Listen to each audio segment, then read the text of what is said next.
All right, IM1 classes. Today we're talking about angles. You're going to get an introduction to what angles are, how to name them, how to measure them, and how to classify them. So let's get started. First of all, this is what an angle is. It is two rays that share a vertex, a point. All right, so the endpoint, again, is called the vertex. The rays are the sides.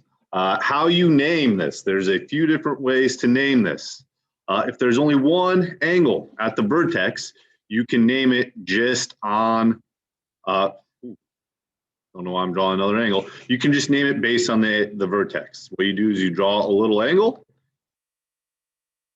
put the letter of the vertex. So this can be angle A. The two other ways to name this is using the side lengths. You could call this angle BAC or angle CAB, the opposite direction. Notice that the vertex is always listed in the middle. All right, that is important. Basically what you want to think about when you're naming the vertex, you should be able to go from point to point following this order without picking up your pen. So if you're not just using the vertex, if you're going AB or BAC, you should be able to go B to A to C and trace over the entire angle, or the opposite way. One of the most common mistakes is kids will just list this out as angle ABC. Again, if you were to trace in that order, go from angle A to B to C, you don't trace the angle. So you need to make sure you list it with the vertex in the middle. The vertex is always in the middle.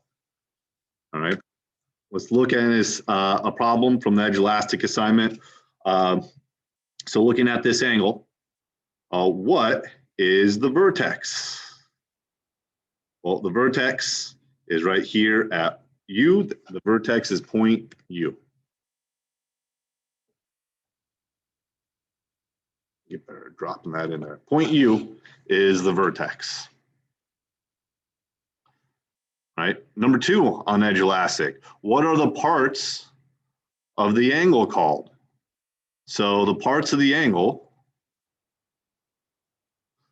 here, W is, and we just talked about that word, W is the vertex. Just make sure you type it in there using correct spelling. UV or UV and UX are the sides. Again, when you do this on edge elastic, make sure you type this in there using correct spelling, sides. All right. What do you do if you have more than one angle at a vertex? You can't just use the angle, the name X. So if I say angle X, we can't be sure what angle I'm talking about because there's actually three different angles in here. So there is from WX to Z. There is YXZ. Sorry, I said WXZ, I meant WXY. But then back to that, there is WXZ. So there are three different angles in here. So when you're naming them, this is why if there's more than one angle at a vertex, you need to be specific about how you are naming this angle. So the blue angle, you can do angle WXZ, or you can switch that up, ZXW. The angle in yellow can be angle WXY, or it can be angle YXW. And then the last angle in there is YXZ, or angle ZX. And let me highlight some of those things. So the angle in blue can be named like this, angle in yellow here, and then pink. So if there's more than one angle at the vertex, you need to be specific and use 3 points to name the angle. All right. So next, how to measure an angle. So you use what's called a protractor. Protractor is a special kind of ruler, but instead of measuring distance or length, what you're doing is measuring how wide an angle opens up. So if you look at a standard protractor, you'll see two sets of numbers. So if you look here, this side, OB, is pointing at 0 and 180. So the reason why there's two sets of numbers is because you can measure an angle opening up this way, all right? Or you can measure an angle opening up this way, all right? And so you, depending on which way the angle opens up is going to determine which set of numbers you use. Basically what you want to do is use the number that starts at 0. So whatever your side is here, see how it's, this one is 0. So whatever starts at 0. So we're going to use the inside numbers. So we go over here. Side OB is at 140. So the measure of angle BOA is 140 degrees. All right. If the angle was coming from this other side, we would use, if it was opening up, so let me be specific, it's opening up this way. If it was opening up this way, we would use the numbers on top. So it just depends on how it's opening up. So let's look at another example here. All right, what is the measure of this angle? All right, actually I'm going to make this a little bit bigger so I can read the measurements. This is number 5 in edge elastic. All right, so we can see the side that's even with the 0. So here's the 0. So that it's opening up this way. We're going to use the numbers on top. So this, use the numbers on top. That is at between 130 and 140. It's at 135. All right. So here, you need to be careful with when we have more than one angle. So read the angle name and then find the measure. So I'll highlight the angles as we go through. So AOC, so AO to C is this angle here. So AO, or excuse me, ray OA is pointing to 0 here. So we're going to use the top numbers. So that is opening up 30 degrees. BOD, so B, on the highlighter, BOD. So it's pointing to the 0 here, so we're going to use these bottom numbers. That's at 65.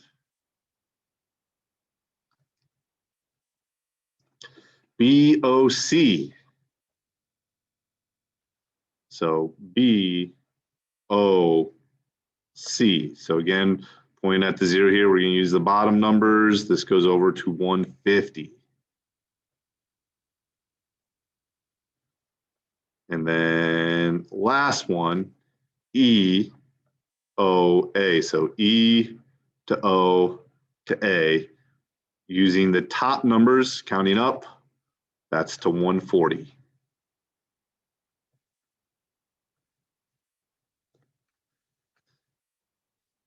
All right, some of the problems that you're going to have on the assignment, you're going to have to do a little arithmetic, figuring out what it is, because the one of the side lengths is not going to be lined up on the 0. So we can see this one starts at 10 and goes to 20.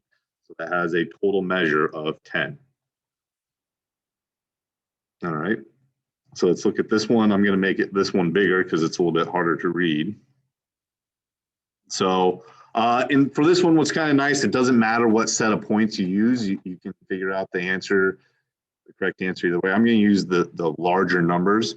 So this side here, that's at 75 degrees. This point at 75. This one is pointing at 135 degrees. So the total opening is going to be 135 minus 75 is 60 degrees. If you use the smaller numbers, you'd find the same thing. So it goes from 45 to 105. That's 60 degrees. All right. So classifying angles. We classify the angles 4 different ways. They're acute, right, obtuse, or straight.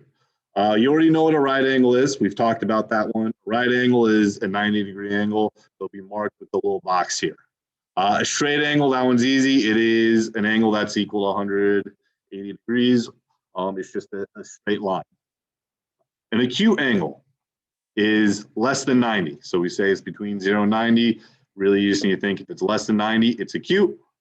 And then obtuse is between 90 and 100. More than 90, stop, 100, excuse me, 90 and 180. More than 90, less than 180, it's obtuse. All right, and so last thing, so you're gonna have to classify some of those based on angle measures. So let's talk about these real quick. I'm gonna switch over to Edge Elastic and do some drag and drop. So drag and drop, so we have this straight line would be a straight angle. This one, that is greater than 90 degrees, that is obtuse. This one's smaller than 90 degrees, that's acute. This one is smaller than 90 again, that's another acute. And then this one is, there we go, right angle, has a box. All right. I'm gonna let you answer those. Make sure you spell them out. For these, when you're classifying, just remember between 0 but less than 90 is acute. So this is between 0 and 90, that's acute. More than 90, less than 180, so that's going to be obtuse. 180 is the straight angle, and then 90 degrees is the right angle. And then I can have you guys figure out the rest. But that is all I have for you today. So if you have any questions, make sure you email me. And yeah, we'll see you guys next time.